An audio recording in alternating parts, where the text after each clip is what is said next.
ধর্মে কোনো মানুষ টিকতে পারতো না, কোনো পণ্ডিত টিকতে পারতো না।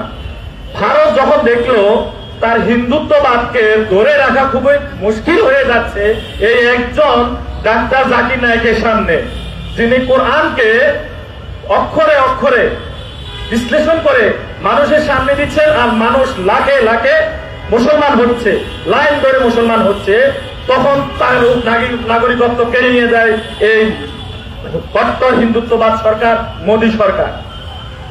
আমরা জানি 2014 সালের দিকে সম্ভবত 5ই মে 2013 সালের 5ই মে শাপলা চত্বরে যে গণহত্যা চালিয়েছিল, সেই গণহত্যার দিনেই পিস টিভি, দিগন্ত টিভি, ইসলামিক টিভি এই সম্প্রচারগুলো বন্ধ করে দেওয়া হয়। এগুলোর অপরাধ কি ছিল? এগুলোর অপরাধ কি ছিল? আসলে আওয়ামী লীগের ইয়ারা বলতে পারে নাই, মন্ত্রীরা বলতে পারে নাই তৎকালীন সময়। এগুলো স্পষ্টত ছিল ভারতের সরাসরি ইন্ধন। ভারত স্পষ্টভাবে বলেছিল যে বাংলাদেশে ডাক্তার জাকির নায়েকের কোন সম্প্রচার চলবে না। দুঃখ লাগে বর্তমান যে ইন্টারিম সরকার, এটা এসেছিল 2024 সালের জুলাই আন্দোলনের মাধ্যমে। কোনো ভোটাভুটিতে আসে নাই, জনগণের সমর্থন নাই, সরাসরি ডক্টর ইউনূসের জনগণের ভোটিং সমর্থন নেই, বিপ্লবের অভ্যুত্থানের সমর্থন আছে তার প্রতি। একেবারে ঢালাও ভাবে বিপ্লব তাকে সমর্থন দিয়ে তাকে ক্ষমতায় বসিয়েছে। আমাদের বিপ্লবের স্লোগান ছিল দিল্লি না ঢাকা, ঢাকা ঢাকা। এখানে আপনারা যারা মিডিয়ার ভাই ছিলেন গত জুলাই আন্দোলনে, তারা সবাই এই স্লোগানগুলো শুনেছিলেন। এগুলা নিয়ে বিভিন্ন গান, সাংস্কৃতিক অঙ্গনের ধর্মীয় গোষ্ঠীরাও দিল্লি না ঢাকা নিয়ে স্লোগান তৈরি করেছিল। তার মানে আমাদের শুধু হাসিনার বিরুদ্ধে যে লড়াই হয়েছে তেমনটা নয়, আমরা একটা বড় জায়ান্ট দেশের বিরুদ্ধে লড়াই করেছি, যার কর্মচারীকে আমরা হেলিকপ্টার দিয়ে বিদায় করেছি। দিল্লির কর্মচারী হাসিনাকে আমরা বিদায় করেছি। আমরা শুকর বুঝে দিয়েছি যে না, দিল্লি আর আমাদের উপর আগ্রাসন চালাবে না। ইন্টিরিম আসাতে আমরা নিঃশ্বাস ফেলেছি যে বাংলাদেশ লাল সবুজের পতাকা দেশ, বাংলাদেশ নিজের আত্মমর্যাদা নিয়ে দাঁড়াবে। কিন্তু আমরা দেখি কয়েকদিন আগে, গত 2 দিন আগে গতকালকে রাতে স্বরাষ্ট্র মন্ত্রণালয় থেকে বিজ্ঞপ্তি জানালো যে ডাক্তার জাকির নায়েককে আপাতত আনা সম্ভব না। বেশ ভালো খবর, তাকে আনা সম্ভব না। কেননা নিরাপত্তা সমস্যা। আচ্ছা ভাই, আমাদের দেশে ক্রিকেট খেলা হচ্ছে, বিদেশিরা আসতেছে, নিরাপত্তা নিয়ে কোনো সমস্যা না।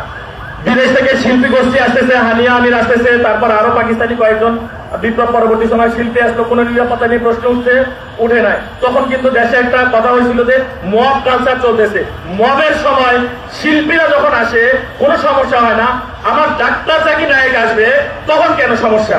তখন সমস্যা যদি নিরাপত্তা নিয়ে হয়, এই নভেম্বরে তাকে আসা না আসা নিয়ে, তাহলে আমি বলবো নভেম্বরে যদি তাহলে নিরাপত্তা যদি সমস্যা হয়, তাহলে তারেক রহমান কিভাবে বাংলাদেশে আসবে?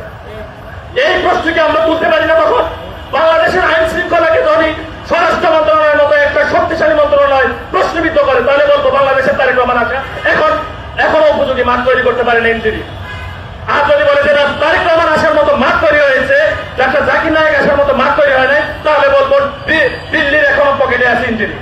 তাহলে আন্দোলন আমাদের বেহাত হয়ে গেছে, জুলাই আমাদের বেহাত হয়ে গেছে। জুলাই আমাদের গাদ্দাররা বলেছে ইন্ডিয়ার কাছে, দিল্লির কাছে বিক্রি করে দিয়েছে। এখন প্রশ্ন আসবে, তারেক রহমান বাংলাদেশের নাগরিক, ডাক্তার জাকির নায়েক বাঙালি নাগরিকটা। আমরা মানে প্রয়োজনে ডাক্তার জাকির নায়েককে আমরা নাগরিকত্ব দিব।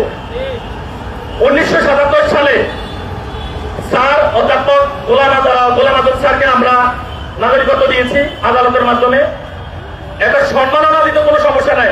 যে লোককে বাংলাদেশে গণভোট চাচ্ছেন, আমি বলবো ডাক্তার জাকির নায়েককে নিয়ে আপনি আজকে গণভোট দেন। যদি 80% ভোট ডাক্তার জাকির নায়েকের পক্ষে যদি না করে, আমি রাখিয়া বাংলাদেশে আমরা আর কখনোই রাজনীতি করবো না, কখনোই রাজপথে আমরা দাঁড়াবো না। ডাক্তার জাকির আজকে খালেদা জিয়া আজকে বলেন জামায়াত ইসলামের সমাবেশ থাকেন, আরেক পাশে যদি ডাক্তার জাকির নায়েকের সমাবেশ থাকেন, আমি চ্যালেঞ্জ করে বলবো সকল রাজনৈতিক দলের যা হবে তার থেকে বেশি হবে ডাক্তার জাকির নায়েকের। তাহলে ডাক্তার জাকির নায়েককে আনতেছেন না কেন? নাগরিকত্ব দিয়ে দেন। কবি নজরুল, কাজী নজরুল ইসলামকে নাগরিকত্ব দেন নাই? স্বাধীনতা পরবর্তী লং টার্ম পরে তো এনে দিয়েছে।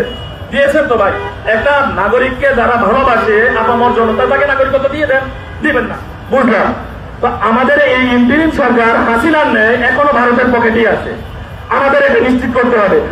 আমাদের লড়াইটা যেহেতু হয়েছে ভারতীয় আধিপত্যবাদের বিরুদ্ধে, দুদিন পরে ফেব্রুয়ারিতে নির্বাচন, আপনারা আগে মিডিয়ার ভাইয়েরা আমাদেরকে নিশ্চিত করেন, সরকারকে প্রশ্ন করেন, আগামী নির্বাচন কি হাসিনা যে নির্বাচনগুলো করেছে ভারতীয় আধিপত্যের মধ্যে বসে, ভারতীয় গোলাম চাটুকারিতার মধ্যে বসে তাদের কথাগুলো বাস্তবায়ন করেছে, বিনা ভোটের নাগরিকের অধিকার হরণ করেছে, তাহলে তো আমাদের প্রশ্ন আসতেই পারে আগামী নির্বাচন ও গত নির্বাচনগুলোর মতো ভারতীয় প্রেসক্রিপশনে হচ্ছে। কোন সন্দেহ আছে?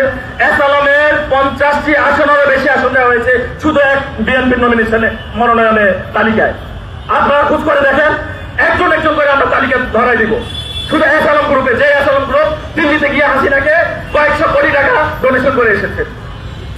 তাহলে তো আমরা বলবো ইন্টারিম সরকার বর্তমানে এখনো ভারতের পকেটে আছে। আগামী নির্বাচন যদি ভারতের মধ্যেই হয়, তাহলে আমাদের জুলাই আন্দোলনে যারা আমরা আন্দোলন করেছি, জুলাই সনদ এখনো বাস্তবায়ন হয় নাই, জুলাই অধ্যাদেশ জারি হয় নাই, তাহলে আমরা কিভাবে এই আগামী নির্বাচন দেব?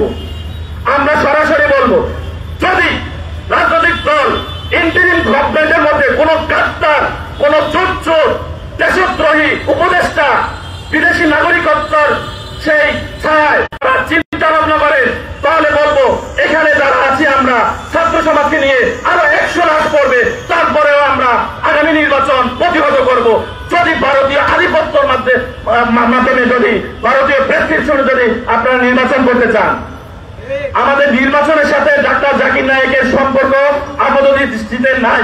কিন্তু আমি আবারও ক্লিয়ার করে দিচ্ছি, যদি ডাক্তার জাকির নায়েককে ভারতীয় প্রেসক্রিপশনে আসতে না দেওয়া হয়, তাহলে ভারতীয় প্রেসক্রিপশনে নির্বাচনটা হচ্ছে, নির্বাচনটা ভারতীয় প্রেসক্রিপশন হলে জুলাই আন্দোলনকারীদের কোনো নিরাপত্তা হবে না।